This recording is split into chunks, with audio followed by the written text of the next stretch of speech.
Hello बच्चों, कैसे आप लोग। This is Abhilash Yadav in front of you, your social science teacher from मेडिजेई करियर इंस्टीट्यूट कोसली। बेटा कल हम लोगों ने universal adult franchise and electoral system के बारे में बातें की थी।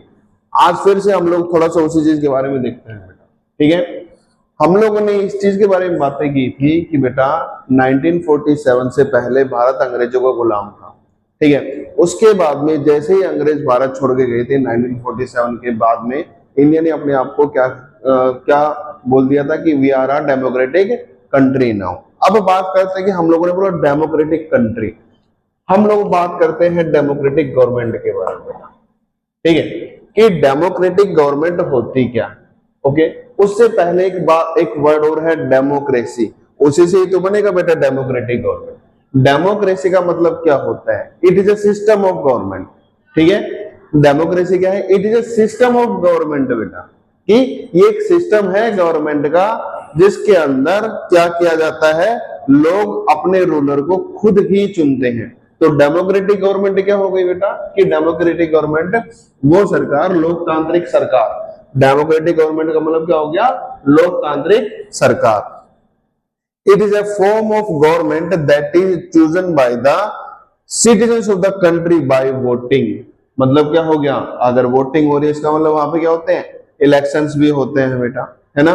तो सिंपल सा क्या मतलब निकल के आया कि ये उस प्रकार की गवर्नमेंट है जिसके अंदर जो लोग हैं वो क्या करते हैं, अपनी सरकार को चूज करते हैं। किस प्रकार से? वोट डाल के बेटा। ठीक है, मतलब क्या हो गया कि अपना जो लीडर होगा वो किसके द्वारा चूज किया जाएगा, वहां के सिटीजन्स के द्वारा ही क्या किया जाएगा, चूज किया जाएगा बेटा। ठीक है, चलो नेक्स्ट। अब चूज कैसे किया? वोट के थ्रू किया। और वोट कौन देंगे? अब अगला भाग क्या है बेटा, universal adult franchise. Universal adult franchise मतलब क्या? It is the right of all the citizens of the country who are aged 18 years और above to cast their votes in election। और ये बात कहां लिखी है बेटा? आर्टिकल 326 के अंदर लिखी है बेटा। कहां लिखी है? आर्टिकल 326 के अंदर ये बातें लिखी है। क्या कि यूनिवर्सल अडल्ट फ्रेंचाइज क्या है, कि ये एक राइट है, अधिकार है सभी सिटीजन्स का जो 18 साल के हैं या फिर 18 से ऊपर की एज के हैं, उन सभी का अधिकार है कि वो वोट डाल सकते हैं बेटा। ठीक है, चलो अब यूनिवर्सल अडल्ट फ्रेंचाइज को हम लोग लिख सकते हैं बेटा, ये भी लिख सकते हैं यूनिवर्सल सफरेज। इसको हम लोग क्या कह सकते हैं? Universal suffrage. सफरेज का मतलब भी क्या है बेटा? वोटिंग। ठीक है, सफरेज का मतलब भी क्या है बेटा?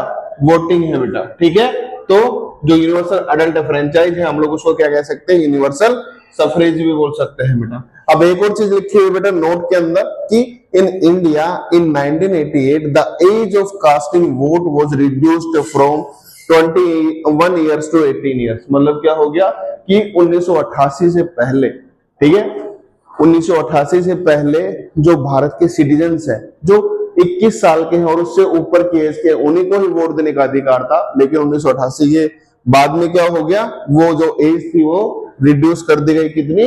वो 18 साल कर दी गई थी बेटा।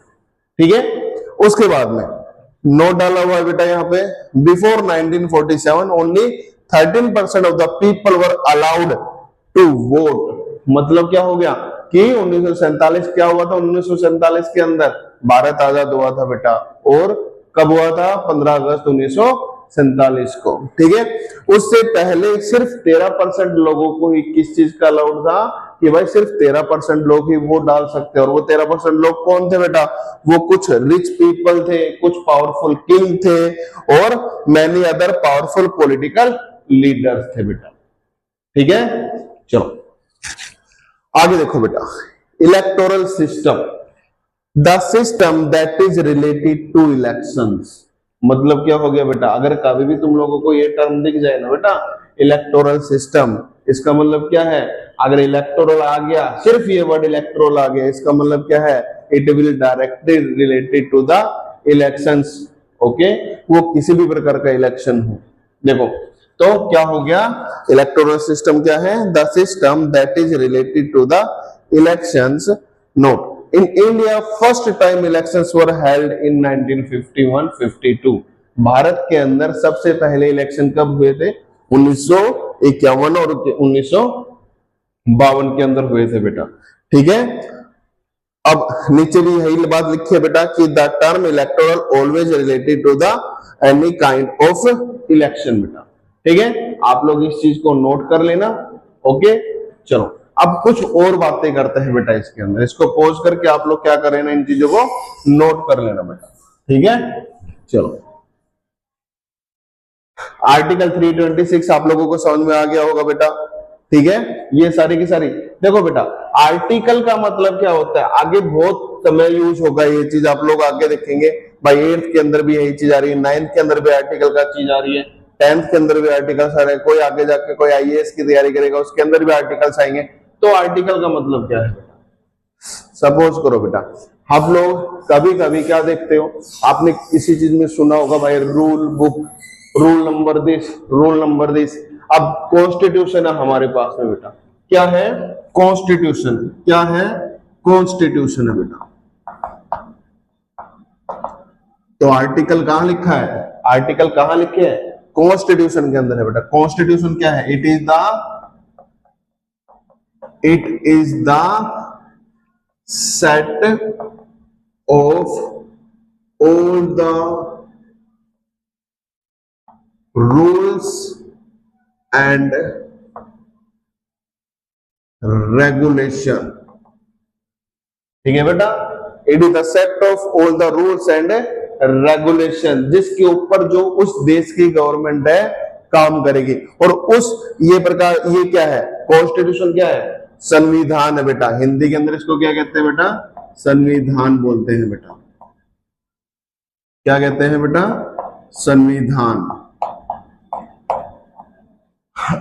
देखो बेटा, अब संविधान की बात आई है कि it is set of all rules and regulation. अब मैं बोलूंगा भाई rule number 10, rule number 20, rule number 21, rule number 22, तो ये तो सुनी होगी कि मेरे रूल के अंदर मेरा रूल नंबर 9 ये है, मेरे रूल बुक में मेरा रूल नंबर 10 ये है। तो उसी प्रकार से कॉन्स्टिट्यूशन भी एक बुक ही है बेटा, और उस बुक के अंदर जो आर्टिकल्स लिखे हैं वो रूल नंबर भी बोल सकते हैं आप लोग कि भाई रूल नंबर 326 क्या है कि वोट देने का अधिकार किन लोगों को, जो 18 प्लस है और 18 साल के हैं। ठीक है, उनको वोट देने का अधिकार। अब जब मैं कॉन्स्टिट्यूशन के ऊपर आई गया हूं तो इस चीज के बारे में सुनो बेटा क्या है। हम लोगों ने पहले भी बात की है कि भाई भारत एक गणतंत्र देश है, मतलब गणतंत्र देश है मतलब क्या हो गया, यहाँ पे कॉन्स्टिट्यूशन है।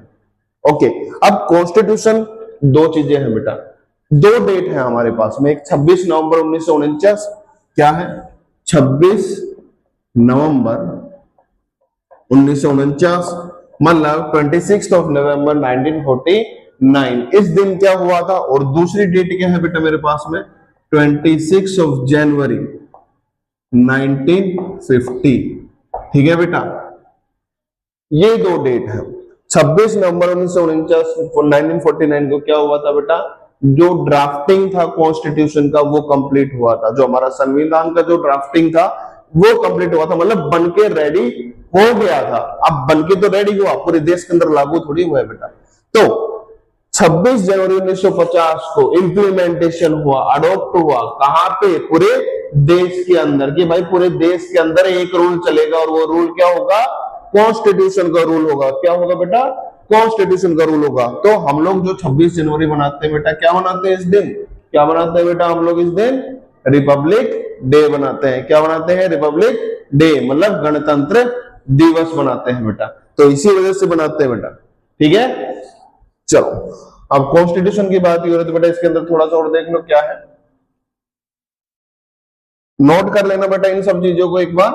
ठीक है, चलो अब देखो, जब कॉन्स्टिट्यूशन की बात हो रही है तो जब 1950 के अंदर, मैंने अभी बोला कि भाई अडॉप्ट हो गया, इंप्लीमेंट हो गया, इंप्लीमेंट मतलब लागू हो गया, स्वीकार कर लिया गया भारत के लोगों ने। ठीक है, भारत के लोगों ने कॉन्स्टिट्यूशन को क्या कर लिया?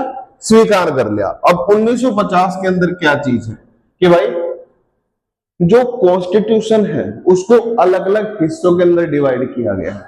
ठीक है, कॉन्स्टिट्यूशन है उसको अलग अलग हिस्सों के अंदर क्या किया गया है?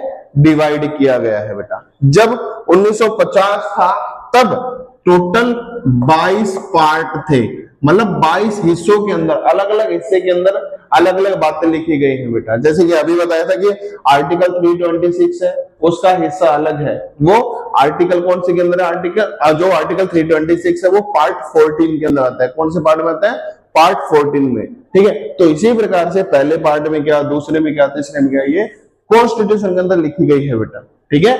चलो 1950 के अंदर जब कॉन्स्टिट्यूशन रेडी हुआ तो टोटल 22 पार्ट थे एंड 395 क्या थे, आर्टिकल्स थे।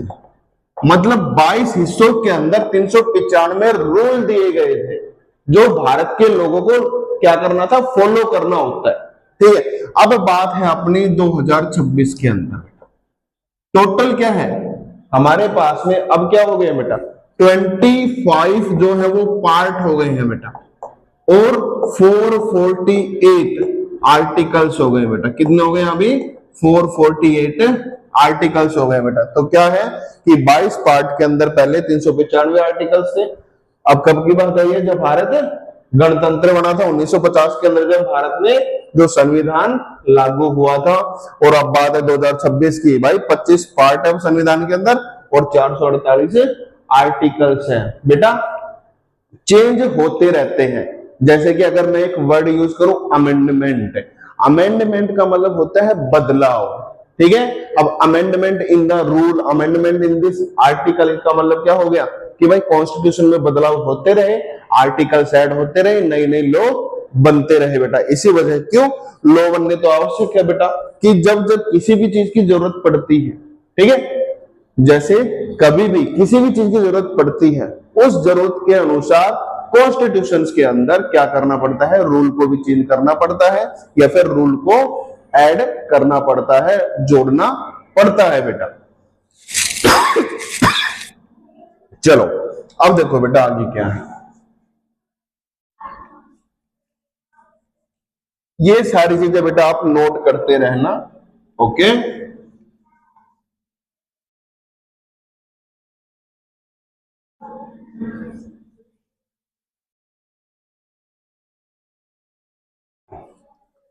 तो देखो बेटा हम लोगों ने बात की किस चीज के बारे में, हम लोगों ने इलेक्शंस के बारे में बात की। हम लोगों ने बोला कि भाई इलेक्शंस 1951-52 के अंदर हुए थे। अब इलेक्शंस कैसे हैं, क्या इलेक्शंस के अंदर, क्या इलेक्शंस के अंदर क्या होते हैं, सिंपल सी बात है, वोट दी जाती है और जो वोट देते हैं वो कौन होते हैं, वो सिटीजन ही होते हैं उस देश के, ठीक है। और जिनको वो चूज करते हैं वो उनके रिप्रेजेंटेटिव्स होते हैं बेटा, ठीक है। और कॉन्स्टिट्यूएंसी एक टर्म होती है बेटा, जो एरिया जहां पे वो चुनाव होता है, मतलब जो चुनावी एरिया, चुनावी क्षेत्र होता है, उसको क्या कहते हैं बेटा, कॉन्स्टिट्यूएंसी कहते हैं बेटा, ठीक है। चलो अब थोड़ा सा हम लोग इलेक्शंस के बारे में भी देख लेते हैं बेटा कि इलेक्शंस कंडक्ट कौन करवाता है। हम लोग उस चीज के बारे में नेक्स्ट वीडियो में बातें करेंगे बेटा, ठीक है। चलो एक हल्का सा पार्ट देखते हैं क्या है। जो इलेक्शन करवाता है उसको मैं बोलता हूं बेटा ECI। क्या बोलता हूं बेटा मैं, ECI। अब ये क्या है, ठीक है, इसको जानने के लिए आपको थोड़ा सा वेट करना पड़ेगा बेटा, ठीक है। क्या करना पड़ेगा, थोड़ा सा वेट करना पड़ेगा। तो बेटा आपका जो इस वीडियो के लिए आपका जो होमवर्क रहेगा बेटा, एक तो आप लोगों को जो जो इंपॉर्टेंट पॉइंट्स है वो नोट करने हैं बेटा, ठीक है। और दूसरा भाग क्या, जो जो डेट्स दी गई हैं, जो जो आर्टिकल्स बताए गए हैं बेटा, उन चीजों को अलग से नोट करना है आप लोगों को, ओके। तो ये नोट्स प्रिपेयर करो बेटा और सारे के सारे जो भी डेट दी गई है, आर्टिकल दिया गया है, उस चीज को याद करो। चलो बेटा ठीक है, मिलते हैं हम लोग नेक्स्ट वीडियो के अंदर। अभी हम लोग आप लोग सभी स्वस्थ रहें, अच्छे रहें, ठीक है। Thank you very much, thank you.